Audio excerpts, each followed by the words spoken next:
Hello and welcome. Tonight, we begin one of the most powerful and celebrated novels ever written, Leo Tolstoy's masterpiece, Anna Karenina. You are about to watch the classic 1977 BBC production, a faithful and magnificent 10-part miniseries renowned for its definitive performances by Nicola Paget as the tragic Anna and Eric Porter as her husband Karenin. We are transported to the glittering yet fiercely hypocritical world of imperial Russian high society. It is a world of grand balls, political ambition, and rigid social codes, where a passionate and forbidden affair will challenge every convention. But this is more than just a love story.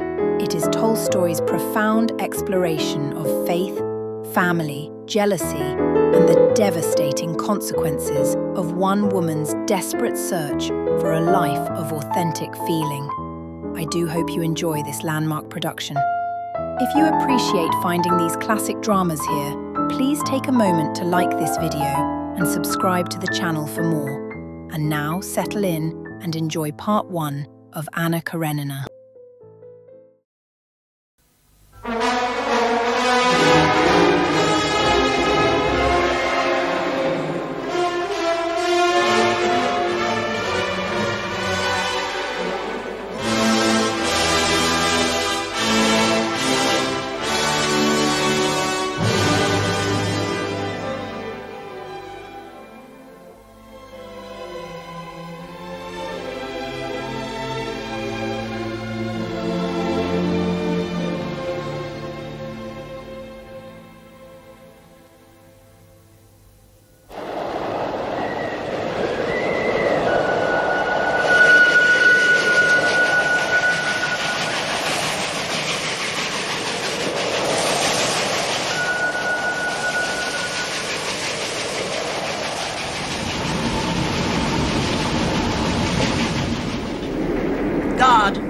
Guard!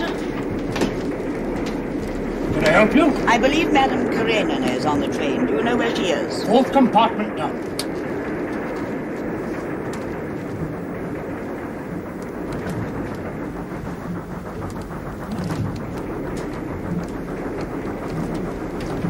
Anna Arkadyevna Karenina. Yes? I am Countess Vronsky. We haven't met and I thought we should. May I come in? Please do. Anushka, look up. How did you know my name? I saw you once at the opera with your husband when I was last in Petersburg, and everyone knows him, at least by sight. Oh, yes. Everyone knows Alexei. Are you traveling alone?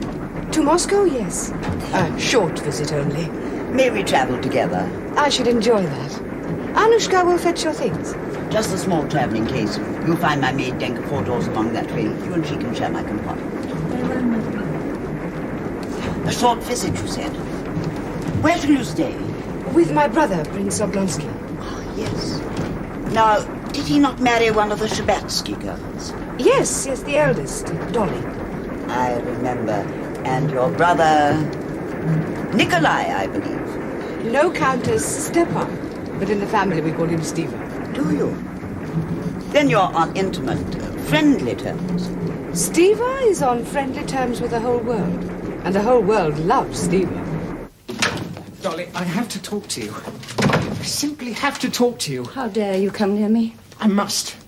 For 3 whole days you've refused to see me or anybody. The household's upside down. Whose fault is that? The head cook has left. Dolly? The undercook's given notice, so's the coachman. The children are Don't running... speak to me of the children. I don't know how you can even mention the children. I am quite determined, Steva. I shall leave you. Leave me?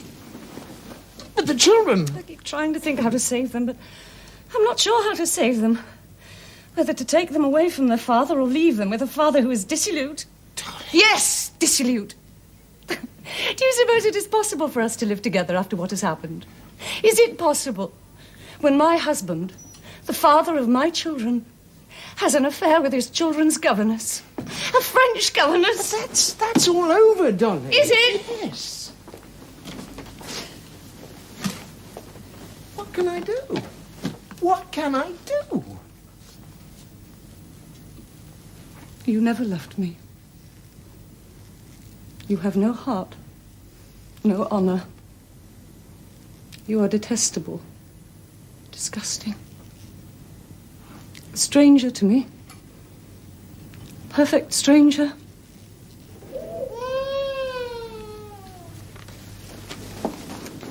Dolly, Anna's coming. My sister Anna, she'll be here tonight. I cannot receive her. But she's coming, you must. Must. If you follow me, I shall call the servants, the children. Let them all know what a scoundrel you are. Darling. I shall leave you this very day, and you can live here with your mistress. Scoundrel? Mistress and nonsense.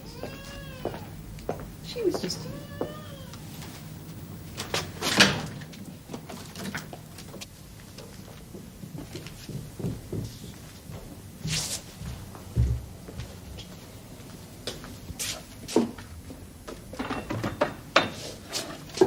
Coffee! Excellent. How did you contrive that, Matthew? I'm making it myself, sir, that's all. Good. Your letters are on the table, sir. Bills? I should think so, mostly. Well, at least my telegram was good news. Anna Arkadyevna will be here tonight. Well, thank heaven for that. You agree with me, then? You believe she can help? Nobody better. Even in the present situation? Ah, yes, sir, but, in any case, as I see it, the, situation is only temporary. You think so? No doubt about it, sir. Things will shape themselves. Shape themselves. That's a good phrase. Shape themselves, eh? That's right, sir. But my sister might be able to shape them a little quicker. She might. Good. Well, you better tell the housekeeper to get her room ready. Will her husband be coming with her, sir? No. Well, in that case, sir, finish your coffee. The carriage is awaiting. Yes. By the way, Matvey, you better have some money for the housekeeping. Is that enough? It will have to do, won't it?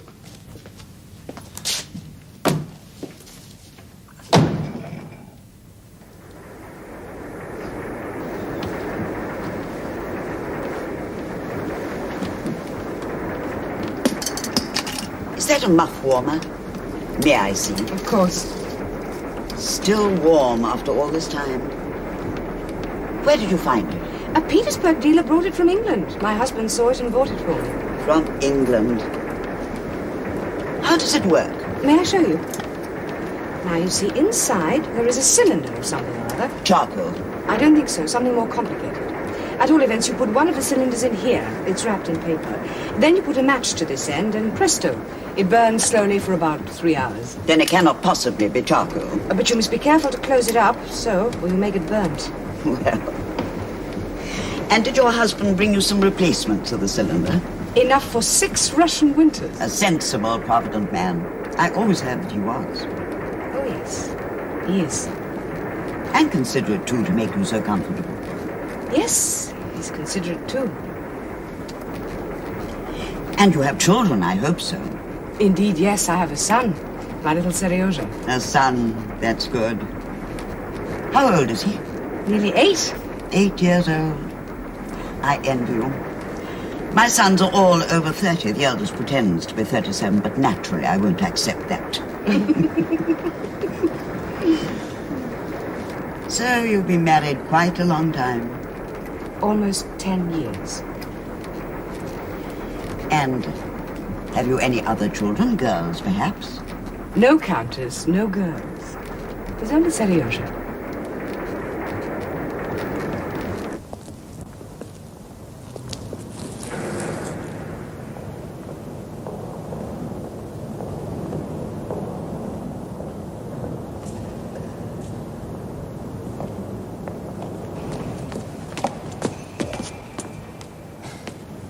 Good morning. Protocol and obstruction. Official red tape. If I'm not mistaken, that is the council room. And am I right in thinking that my old friend Prince Oblonsky wastes a lot of his time in there? I happen to know that he does, so if you'll kindly...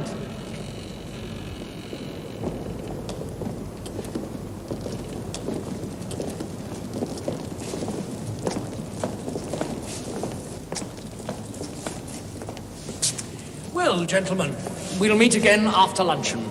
Say at 3. Levin. Dear old Levin. Steve, I'm glad to see you. And I to see you. Just arrived? We've expected you for some time, you know. Moscow's not been the same without you. How are you? Allow me to introduce you. My colleague, Mikhail Stanislavich Grinovich.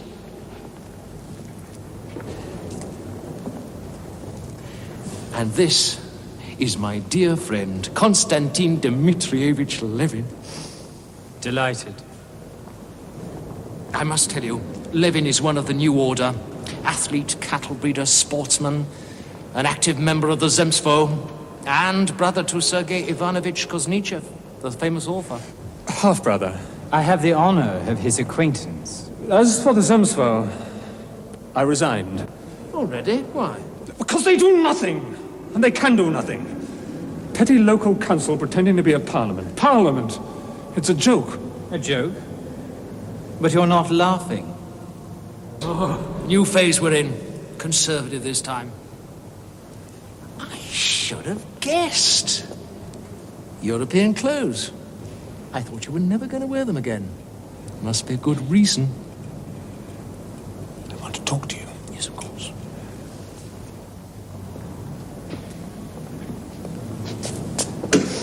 Shall we lunch? No. Sorry. We'll meet later. I wanted to ask you. About the Shabatskys? Latest bulletin. The prince and princess are in excellent health. The family are all well. Except my poor Dolly, who has the migraine. Otherwise, I'd invite you home with us. Now, who else? Ah, yes. Kitty. Tell me, what did bring you to town? All right. Now, look here, we'll have dinner together. Yes. I'll call for you at the Zoological Gardens. Where? At about 4 o'clock. Why the Zoological Gardens? Because I'm told that Kitty's learning to skate. She's there every afternoon between 3 and 4. Thanks. Au revoir! Now don't forget, I know you. Don't go rushing off back to the country. I won't.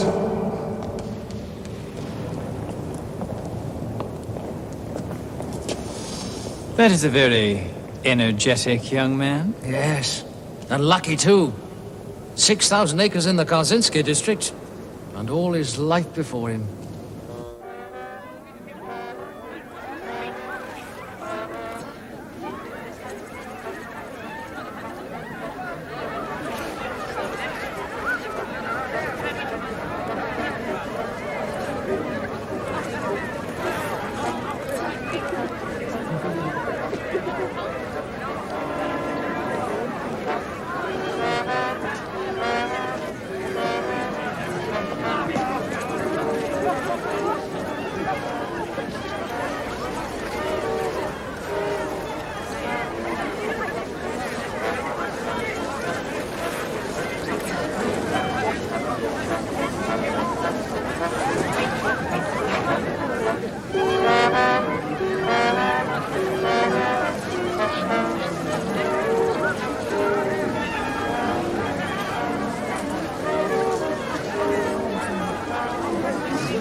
Kitty!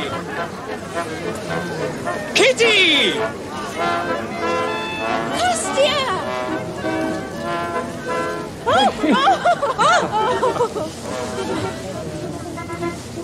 Oh, how good to see you. When did you arrive? Yesterday. Today. This morning. Are you sure? Yes. Good. Yes. I was going to come and see you. I should hope so. Would you skate with me? May I? Do you waltz? I've never tried, so I shouldn't think so. Not on skates. It's easy. Look! Oh, Kostya! No! Let's just skate as fast as we can.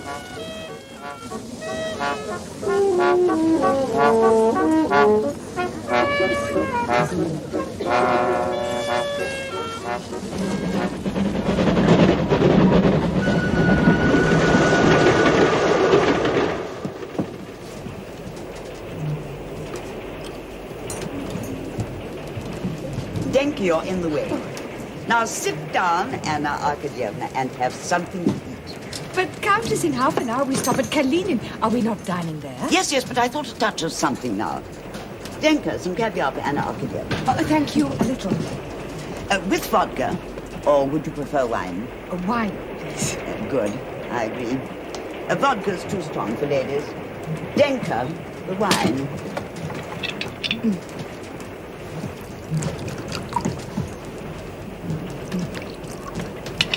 You're very good health.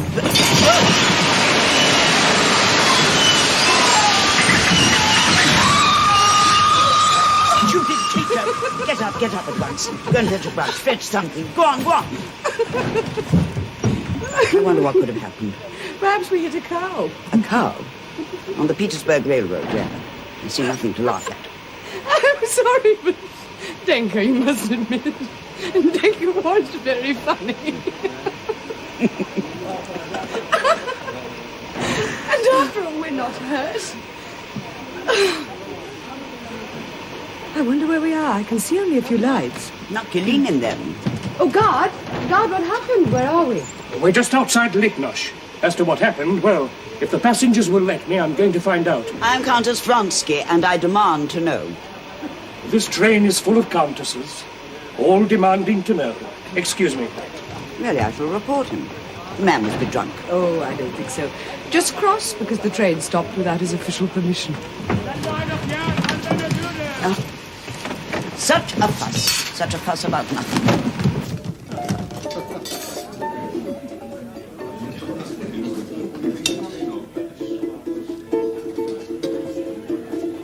Your table is ready. This way, Your Excellency.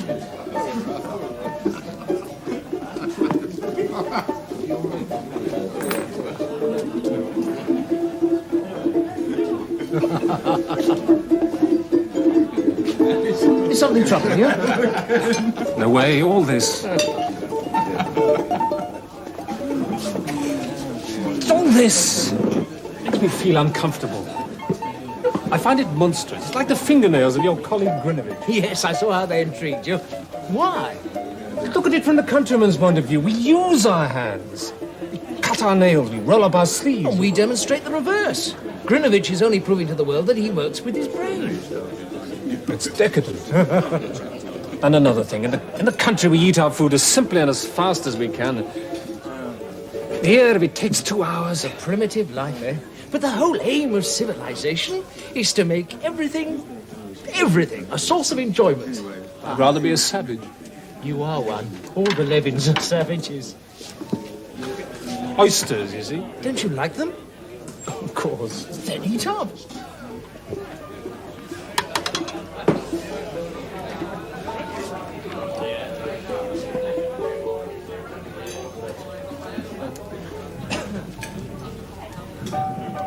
Oh. Yes, you're a savage. How do you explain why you suddenly vanished from Moscow? I felt I had to. Oh. Not bad at all. Had to? Everybody kept asking me about you. Especially the Shabatskys. All right, leave us, we can help ourselves. Père, mère, et la jeune fille? Kitty? Certainly. And all I could say was that you never do behave like anybody else. Why did you have to go? Because... Steve, I believe I can tell you. You won't laugh at me. Laugh? My dear fellow. It's a dreadful thing. You proposed to Dolly, you must know the feeling. A disgust.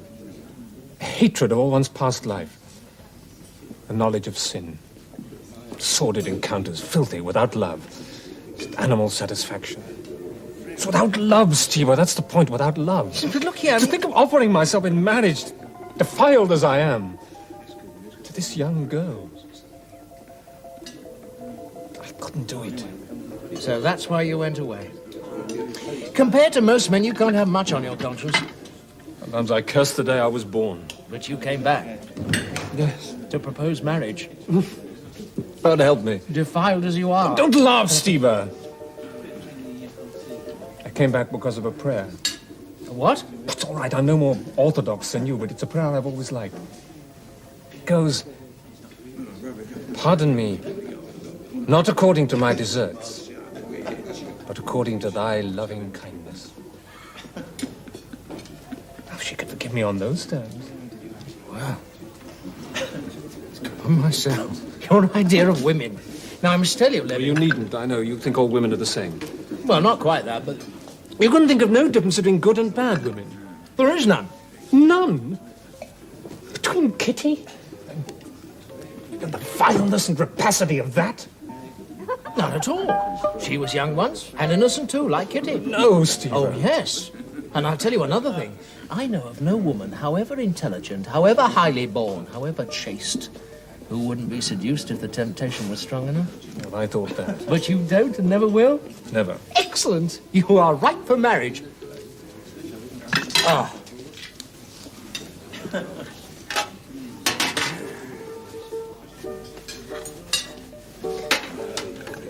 She may refuse me, but if she does, it's not love.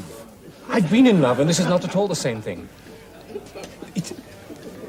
It's as if a false outsider myself had taken possession of me. That's really why I went away, because I was sure she'd never consent. But such a possibility of happiness doesn't exist on Earth. I came back because I must know. I can do nothing until it's settled. Now, if you will kindly listen to me, I have two things to say to you. First, my wife Dolly has the gift of second sight. I can think of no other possible reason how she could... Oh, but that's another story. Anyway, she's on your side. What do you mean? Dolly likes you. You know she does. But apart altogether from that, Dolly is convinced that Kitty will certainly be your wife. Dolly says that? She sees it as a future fact. What was known as Dolly is an angel. Well, yes, in her own way. Oh, Your Excellency. No, thank you. Now then, are you going to the Shabatskys this evening? Yes. Oh, excellent. Good, you must go early, see Kitty and propose. This evening? Essential. Why? That brings me to my second point. Do you know Vronsky? Vronsky? No, I don't think so. Who is he? He's one of your rivals. You see, since Kitty came out this season, all the young men in Moscow have been... Who is Vronsky? He's the second son of the late Count Kirill. He's rich, handsome, if you like that type. An aide-de-camp to the Emperor. Influential connections. I know him slightly. He's cultured and very intelligent. He'll go far. He appeared shortly after you went away. And so they say has fallen head over ears in love with Kitty. And Kitty's mamma, as you well know, is... I'm sorry, I know nothing. Wait, please. I told you everything, as a friend should. Thank you, Steve. And the rest is up to you.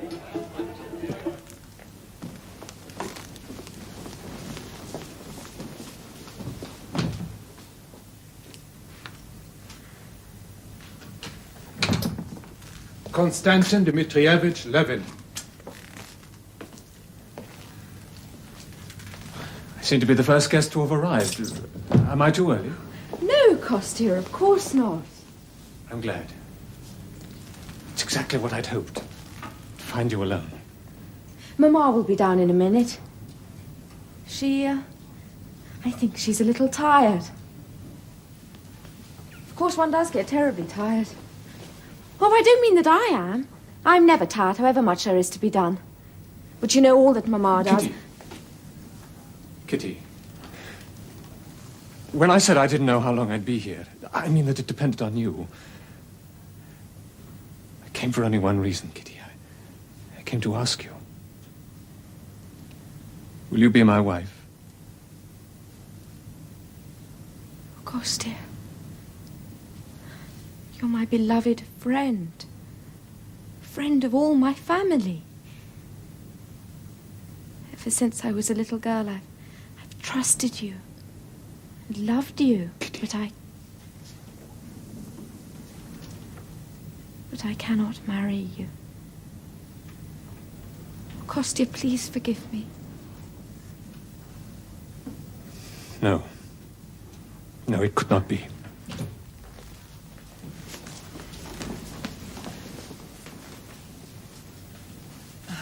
Konstantin, you're so seldom in Moscow these days. How good of you to give up one of your evenings to us. Shall you be here long? Oh, not long, Mamma. A few days only, Princess. Oh, a pity. I think you're acquainted with Countess Nordstrom. Yes, Princess, he is. We are old adversaries. So you still despise what you once called our corrupt Babylon? I'm flattered, Countess, you remember my words so well. But of course. I note down everything you say. Well, Kitty, have you been skating today? Yes, for a little while. No, I declare, Konstantin Dmitrievich, I've been saving this up to ask you because you know all about everything. How is it that in our village at home, the peasants spend all they have on drink? Baron Friedrich von Yes, Karenburg, the it's Baroness von Karenburg. And they pay us no rentals at all. How do you account for that? You're always so full of praise for the peasants. Forgive me, Countess, but really, Count Vronsky. Somebody interesting, at last. But you said you couldn't be here. Ah, yes, but I'm always better than my word. Come, I must introduce you. Konstantin Dmitrievich Levin, Alexei Kirillevich Vronsky. I do believe we were to have met at dinner some months ago, but you suddenly left for the country. Yes, my affairs there kept me occupied. Kitty, isn't this a delightful surprise? We didn't expect you this evening. Were you not meeting your mother? Ah, then you haven't heard about the Petersburg Express? What's happened? Nothing serious? No, nothing serious. A freight train was derailed at Kalinin, but nobody was hurt. Oh, thank God. But the express has been delayed by about 10 hours. Oh, your poor mother. How very uncomfortable for her. Not at all. My dear mother knows a great deal about a great many things. And above all, she knows how to be comfortable in any circumstance. Oh, here's your papa at last. My husband's always punctual, except in his own house. My dear, Count Vronsky has arrived after all. Good evening, Count. Kostya! So you're back in Moscow. Oh, Kostya, I'm delighted to see you. Thank you, Prince. Now, you really must be a sensible fellow and stay on.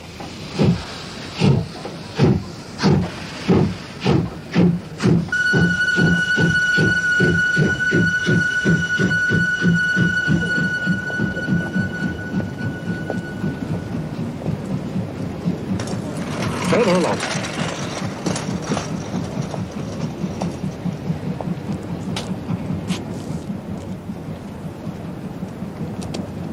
Hello. Who have you come to meet? My mother from Petersburg, and you? A very pretty woman. Indeed. Only soit qui mal y pense. My sister Anna. Ah, yes, Karenin's wife. Do you know them? Well, I've spoken to him, I suppose, 2, 3 times. He's very clever, isn't he? The least bit pious? A touch conservative, perhaps, but a good man. Good man. How much the better for him. And for her. By the way, we were at my in-laws last night. I was, why? Thought you might have run into my old friend Levin. I did, yes. He left pretty early. Splendid fellow, didn't you think? Well, I don't know why, but in all Muscovites, except you, of course, there is something aggressive. And they're always getting up on their hind legs and trying to stir things up. It's very true. Was Levin on his hind legs? I gained an impression he might be at any moment, but Prince Sharabatsky had a soothing effect on him. Prince is very fond of him. So I saw. But Levin, did he seem depressed or exalted? I would say the former. Ah, so it went wrong after all. Poor old Levin. That Nordstrom woman was hinting all evening. Has Levin proposed to Kitty? I think he was going to. Ah, I see. Well, I don't know him, but I would imagine she ought to be able to make a better match. It's painful for him, though. And that's why most of us prefer our Claras and Marshas of the demi-monde. All you need to succeed with them is good, hard cash. Merit doesn't come into it. Ah, here's the train.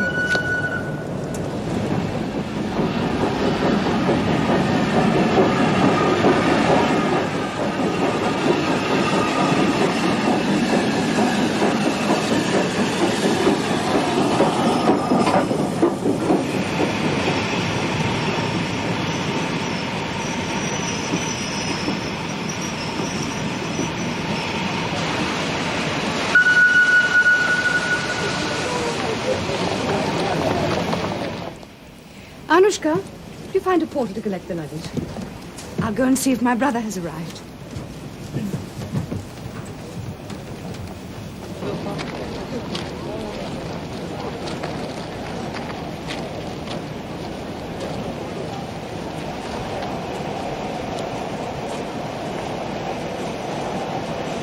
I do beg your pardon.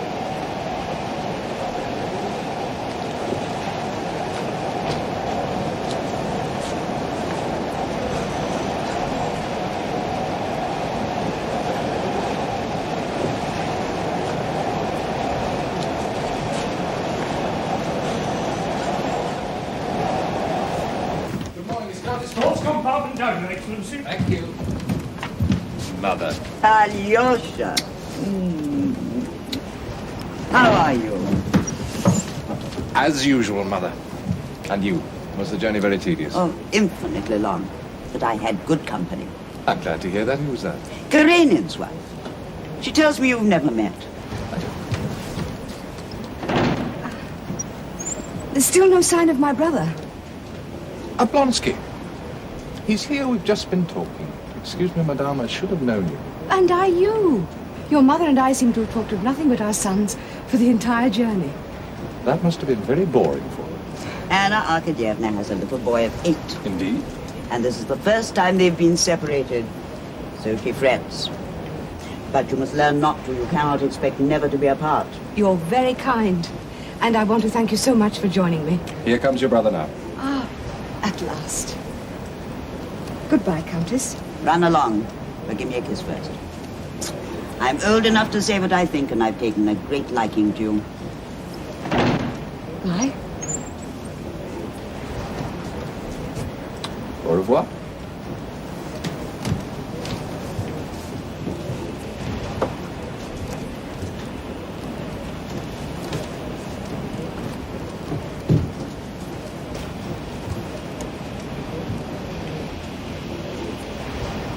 Charming, don't you think?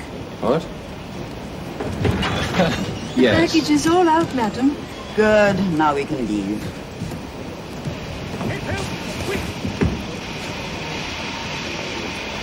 Something appears to have happened. Wait here, Mama.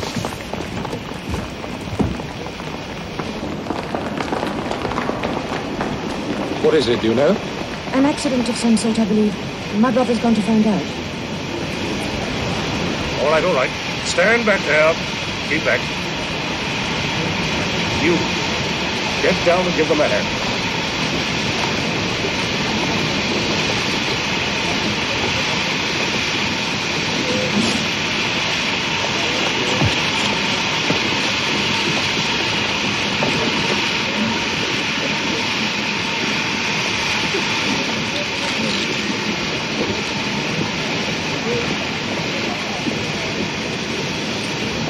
Dead as mutton. Horrible. There's nothing we can do. Come on.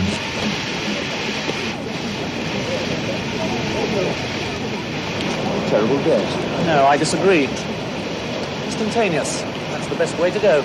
It's easy for you to say that. Anyhow, he was probably drunk. Well, Anna, I'm glad you didn't see that. Who was it?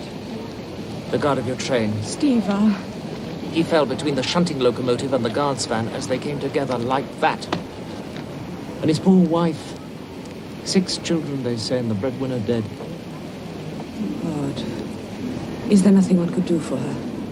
Anna, you're upset. Now, that's my stupid fault. But these unpleasant things happen, you know.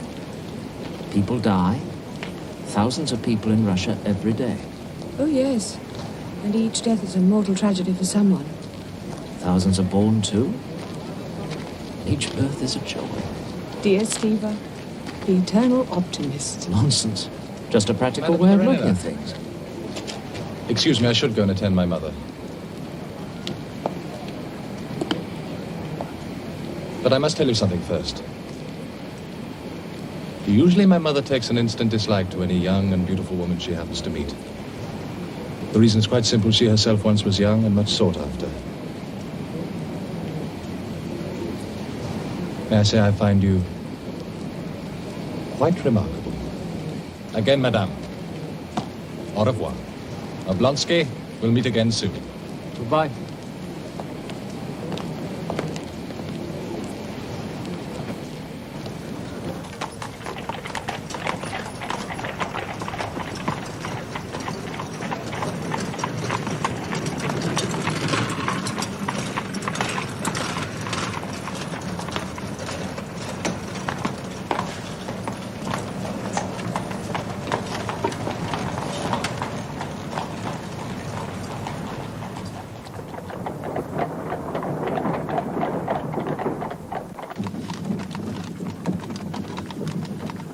Now, come along, Anna.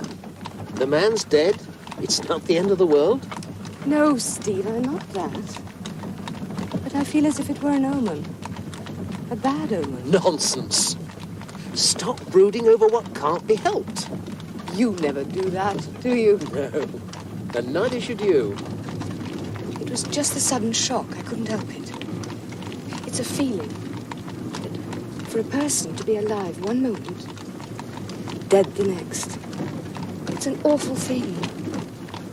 It makes life seem so fragile, so unpredictable. And that's exactly what it is. No use getting morbid about it. Yes, you're right. Especially when there's something so immediate and important for you to do at home. Do you seriously believe I can help? I'm sure of it. As you say, Anna, life is unpredictable. You meet somebody? Yes. Have you known Vronsky long? Oh, Vronsky. Yes, quite a while. Do you like him? Very much. The Shabatskys hope you'll marry Kitty. Indeed. At least I think Kitty hopes you will. I know her Mama does. And her papa? Ah, her papa. Well, Anna, the prince, like life itself, is unpredictable.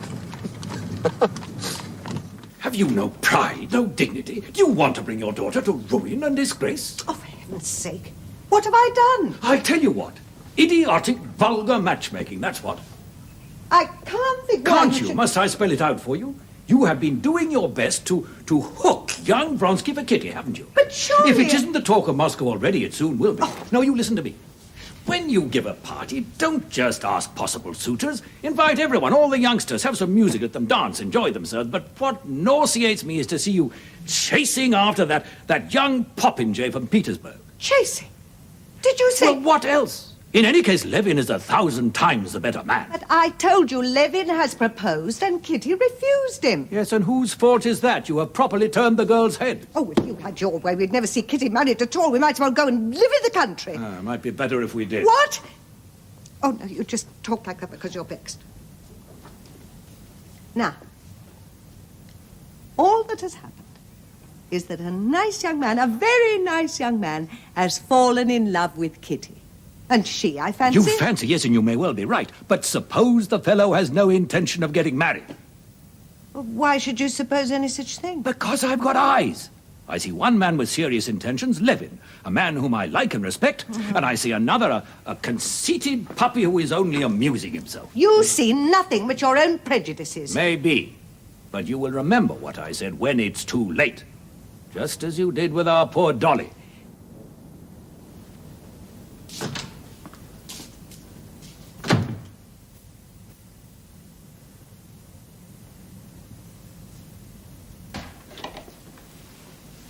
You must be tired after that dreary journey. Not a bit, truly. No. How you manage to be so... So what, Dolly? Nothing. May I sit down? Of course, please. Thank you.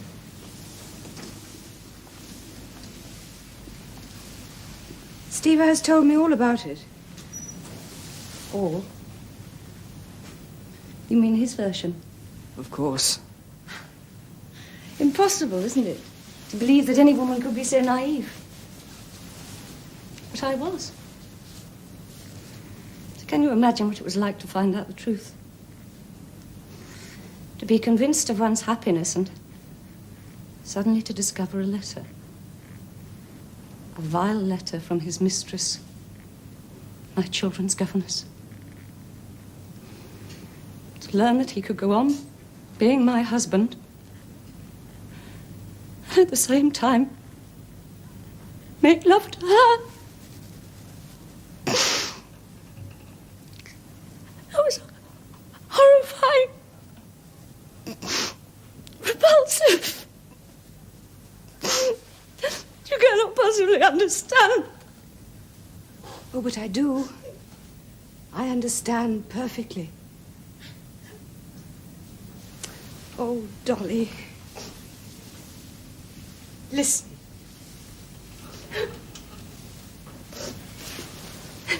Men of the world have a way of looking at these things. They may be unfaithful, but their homes and their wives are sacred. If they take other women, they look upon them with contempt. They draw a sort of line. A line that cannot be crossed between these women and their families. I don't understand it, but it is so. And are we supposed to accept their conduct? Every wife has to decide that for herself. But I'll tell you this. The longer you and Steve live together, the higher you rise in his esteem. How often we've laughed at him for the way he talks. Dolly says this, Dolly says the other. Oh, my Dolly's a wonderful woman. That love doesn't change. It grows. Compared to such love, what is one infidelity? But suppose there should be more than one. Suppose it occurs again. I don't think it will. But if it did, would you forgive again? Would you? I can't tell. Yes, Dolly, I can tell you. I should forgive. It would not be the same, but I should forgive. Forgive utterly, as if it had never happened at all. No, Professor, I cannot accept it. I cannot in any way agree with Kais that my whole conception of the external world is the outcome of impressions. But many other authorities, Knaus, Professor, for example, are in total agreement with Kais. And they tell us... Oh, Kostya, come in, back in time for dinner, good. Now, Professor, allow me to introduce my young brother, half-brother, I should say, Konstantin Dmitrievich Levin, Professor Wurst from Kharkov. Sorry to interrupt you, sir. Konstantin comes to stay with me when he's in Moscow. Oh, dear me. In our interesting discussion, I had completely forgotten the time. Sergei Ivanovich, I must go. Well, we'll talk again, Professor. I know you have a lecture this evening. At 8, yes. It would give me satisfaction if you were there. I shall be expounding my theory based on what Kais wrote, you remember, do you not?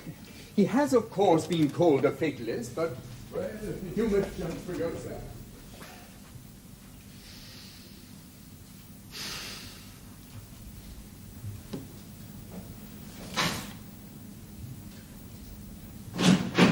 Ah, Kostya, I'm grateful to you. I was beginning to think that you would never go. Humbly beg her to leave me alone.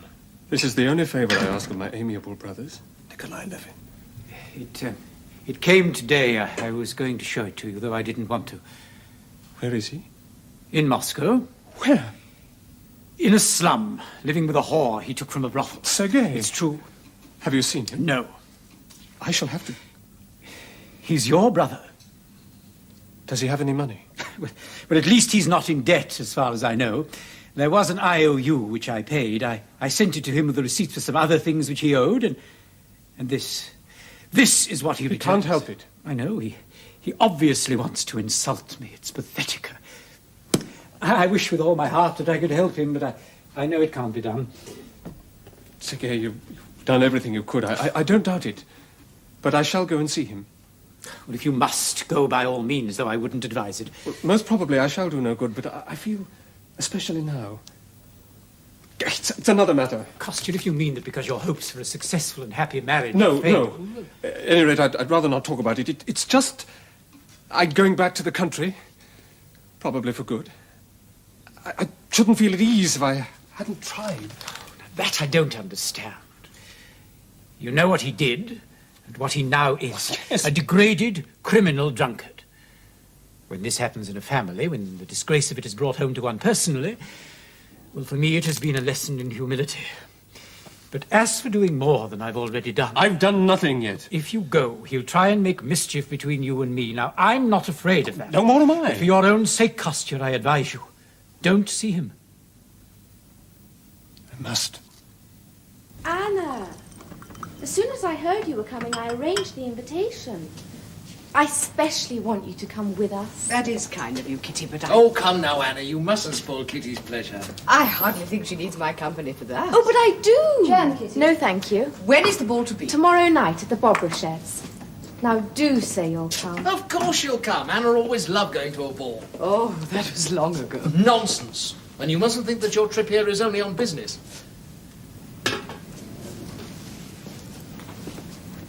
I shall be in my own room if anyone wants me. Children, time for bed. Oh. Miss Poole will be waiting. I want to stay with Antenna. Tanya, we shall remember now. You promised to be good if I let you have dinner with the grown-ups. We are good. Oh, you're very good, both of you. May I, Dolly, just one more each, because they're so very good. Very well, but then they must go. You are, and that. Thank you, Antenna. It's all right. Thank you very much, Antenna. No more. Now, come on, bed. And if you're quick into bed, I'll come and tuck you up. Read us a story. Well... Just a short one.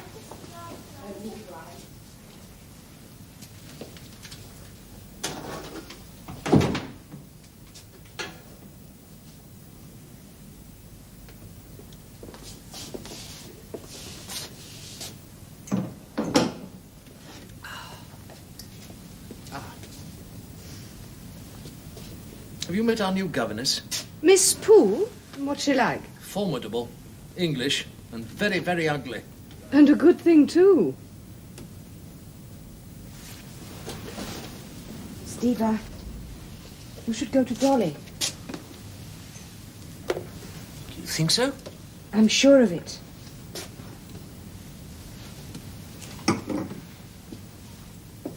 God is merciful. Go.